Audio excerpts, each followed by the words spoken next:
Hey guys, what's up, Zyflin here, and in today's video we're going to be talking about the basics of melee weapon modding. Now we're not going to talk about anything too specific in today's video because DE have recently announced that they're going to be changing up how different enemy weaknesses and resistances work, and also a few of our damage types that we can throw onto our weapons as well. So what a lot of new players notice is that their melee weapons seem to deal more damage than the rest of their kit, and first things first, I want to get out of the way the reason why.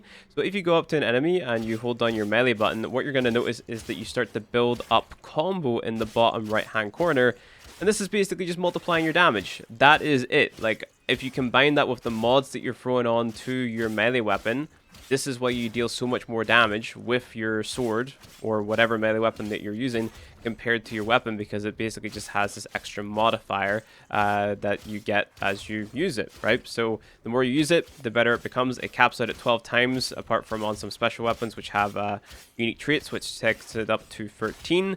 But that is basically that. Like, this is a totally unmodded Broken War, and as you can see, like, we actually deal, well, I'm not going to say that this damage is good, but, you know, if I stood here long enough and I hit the one enemy long enough, I would probably eventually kill him, even though it has no mods on. So, with all that out of the way, let's go ahead and start talking about melee weapon modding. So the first thing that we want to talk about is how do we actually increase the amount of damage that we deal in an efficient way, because as you can see, we are limited to the amount of mod slots that we have. We have some unique mod slots. We have this mod slot up here, which is reserved for stance mods, which basically changes up the style of attack that you do. So Crimson Dervish is going to give you certain types of attacks. So if I go ahead and throw that there on as a demonstration, you can see that we swing our sword in a different way. There's also different like modifiers to these different styles of attacks that happen.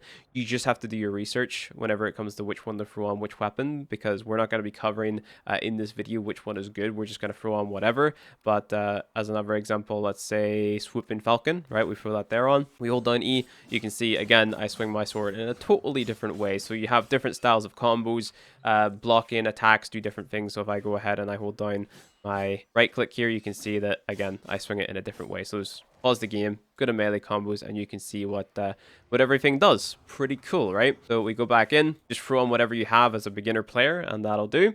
Okay, how do we increase our damage? So impact, puncture, slash, we add the three of those together and we get our total value of damage. If you've watched my primary or secondary modding guide, you'll be familiar with that idea. But we've got two ways of increasing our base damage with our melee weapons. We have Condition Overload, which is quite good because it is going to give you more melee damage based on the amount of status effects that an enemy has applied. But the simple way is to use a mod called Pressure Point. So I've got regular pressure point here, it's 120%. Prime pressure point is 165%. So if you just want to keep things simple, prime pressure point. If you want to get the most damage possible, you want to use Condition Overload plus some way to apply a lot of status effects to enemies. So I'll give you guys an example of that right now. We're going to go ahead and throw on Condition Overload like so, and I am using the secondary weapon known as the Epitaph. Now the reason that I'm using the Epitaph is because we can throw on a lot of different status effects, so viral, radiation, and electric, and what happens is if I go ahead and I shoot it, it does like this explosion, and you can see all the enemies that are over there, they're getting these status effects applied to them. Now if I go and I melee these enemies, I'm going to deal more damage because they all have these status effects on them, right? So that's very good, very nice. But as a new player, you're not going to have access to that. So if you happen to watch a build guide on YouTube where they say use Condition Overload, okay, make sure you have a way of actually applying status effects to the enemies. It's not that the mod is bad, it's just that there's a condition, no pun intended, that has to be met before you can take advantage of Condition Overload. So in most cases, I'm just going to recommend you, as the newer player, the guy who has no idea who's watching this video to learn how to mod, just use prime pressure point or regular pressure point if you've got it. So melee modding is a little bit different whenever you compare it to the likes of primary or secondary weapon modding, but it's also kind of the same. You're going to see a lot of mods on here that are like, oh, this doesn't really make any sense. But we have pressure point on for basically just pure melee damage. This is going to increase our impact, puncture, and our slash. And then moving on for that, we want to use our elements because that's the next efficient way of increasing our damage and dealing more damage versus certain enemies who are weak or resistant to certain different types of damage in the game, right? So because we're using melee weapons, and melee weapons normally have a lot of slash damage on them and apply a lot of bleed procs, we're using viral on this build because viral procs is basically going to amplify the effectiveness of those bleed procs, those damage over times, right? So we have Fever Strike and Northwind on, so that's Toxin and Cool to make viral.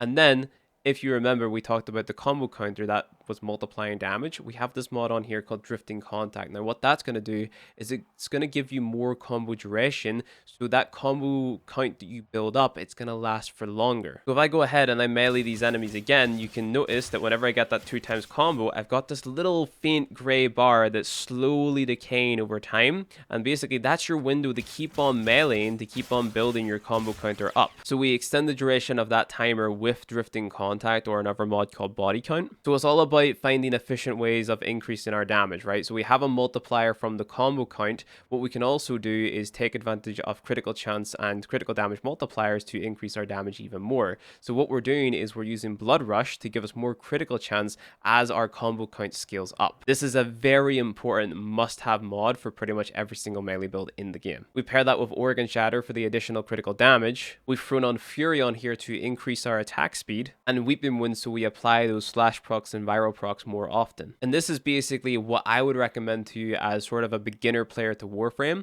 You got Pressure Point for the damage, that's the first thing you want to get. Fever Strike and Northwind for the elemental damage. Then if you can, get your hands on Blood Rush and Organ Shatter for the crit. Then Drifting Contact and Weeping Wounds for the status and the combo duration. And then of course Fury, if you've got it, just throw that there on to increase your attack speed. You can really throw Fury on basically at any point. It's just a damage increase because you're attacking faster. So let's take a look at this build in action. So this is just a light attack build. So I'm just going to hold down E. And what you'll notice is sometimes the enemies get knocked over and we sort of do like a finisher and stab them and finish them off. That's okay. It's sort of unavoidable, but as we keep on holding down E, our crit chance goes up, so you can see those orange numbers, and we're just dealing a lot more damage to the enemies, right? So we're eventually at our 12 times combo, and this is basically the max amount of damage that this build is going to deal with that maxed out combo. Now you can buff it in other ways with, like, I don't know, Arcanes, damage buffing abilities, etc, but these are level 80 enemies, and this is basically like what you're going to be finding on the star chart and what this type of build is going to be used against. So for what we're building it for, pretty good. Now you can optimize this further. So for example, I could go ahead and I could throw on Prime Pressure Point. I could throw on Prime Fever Strike. I could throw on Prime Fury. I could even throw on Berserker Fury, as that's going to give me more attack speed as I get kills. There's many different things you can do to optimize this and make this better, but this is a good standard light attack build for beginner players to go for. What you can also do is you can make heavy attack builds. So Sacrificial Pressure is basically just Prime Pressure Point or Pressure Point, except it's a special version that you're going to get by doing the main quest in the game. Pair that with Sacrificial Steel. It's basically the upgraded version of True Steel, which is the crit chance mod that isn't Blood Rush. So this is just going to give you base critical chance, which is really good for just running around and doing heavy attacks. Killing Blow is another source of just melee damage on heavy attacks. Organ Shatter to just enhance your critical damage. Gladiator Might to enhance it even further. Reach to increase the range of your attacks. Corrupt Charge to build up our combo, because we want to build up our combo and then do a heavy attack, so the damage is amplified as much as it can be in the one strike. And then I've got a Smite Grenier mod on here because that's just good for amplifying our damage even more. So what you want to do with this type of build is you want to come on in and you want to go ahead and just start meleeing the enemies to build up the combo quite quickly. So just keep on holding E until you get your 12 times combo. Then once you've got your 12 times combo, just go ahead and do an alt fire, and you're going to deal a lot of damage that way to the enemies. Then just build up the combo again, rinse and repeat until everything is dead. Personally, I'm not a fan of these types of builds, so I tend to stay away from them unless I'm putting it together for a very specific type of weapon, like a glaive, for example, because those are pretty busted. If I wanted to take advantage of, let's say, my light attacks and also my heavy attack, I would make a hybrid build, which looks a little bit like this. So this has my elements on where the previous heavy attack build did not,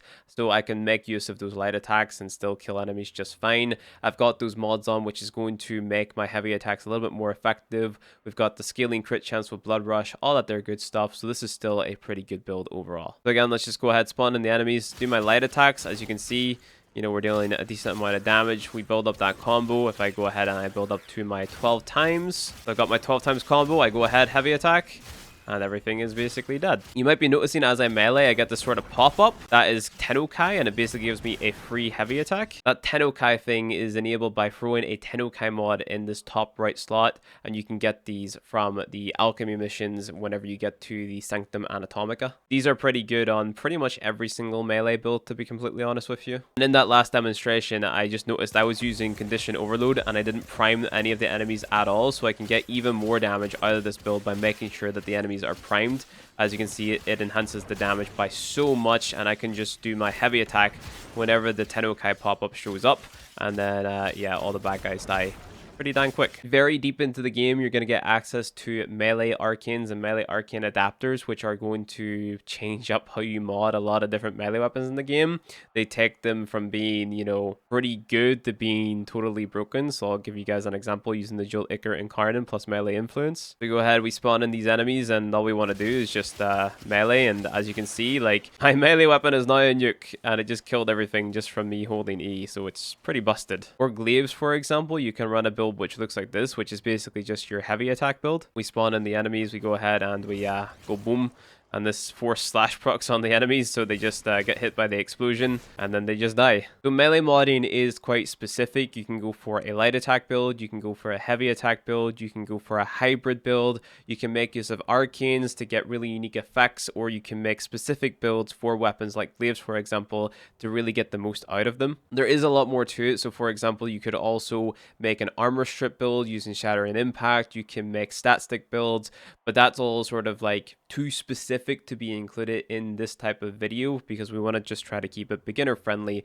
how do I deal more damage on my melee weapon. And most beginner players are going to have the Broken War and the Skiajati. So on the Broken War, you can go for a light attack build, which looks like this, using any of the stance mods that you've got, or even a hybrid build using any stance mod. And then on the Skiajati, if you want to go ahead and make a heavy attack build, you can definitely do so. Now, the reason that I recommend the Skiajati is because you've got those matching polarities for the Umbra mods, Sacrificial Pressure and Sacrificial Steel. Or if you happen to have the Xoris, you can make a build which looks a little bit like this. You get this weapon from the Deadlock Protocol, and of course the Sacrificial Pressure and Steel mod from the Sacrifice quest. This is kind of like a newer player's Xoris, so you go ahead, jump up into the air, hold down E, and then explode it with the alt fire.